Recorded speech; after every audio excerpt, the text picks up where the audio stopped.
Should you price your home high just to see what happens in a seller's market?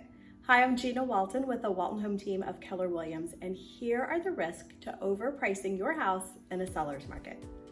Many sellers have the idea of starting high just to see if they can get even higher offers, but this strategy isn't typically practical to get them the highest price. Why is that? First, buyers may not even see your listing if it's over the price range it should be because it's not going to filter into their search for the price that they expect to buy. They know they will need to offer over list price in a competitive market, so overpricing will keep them maybe even from considering. Second, you run the risk of the appraisal coming in lower than the contract price, which will require you to renegotiate your contract price.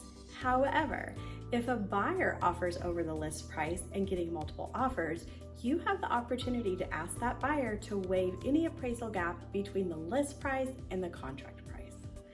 Third, if your listing puts your home higher than the other neighborhood values, your home will likely sit on the market as other buyers wait to make a price reduction, or you'll actually help your neighbors sell their home. In this current housing market, over 2 to 3 days on a property without a contract, buyers are wondering why it hasn't sold.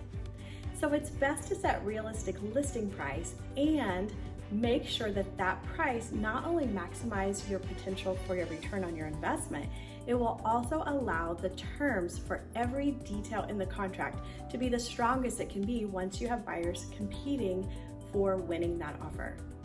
If you're thinking about selling your home, give us a call, 913-449-1950. Would love to review all the details of what we're looking for in making sure your price brings the best terms consistently for the best closing you will experience. With over 17 years of experience working for you, you'll be set to go. Give us a call today or comment below if you have questions in general.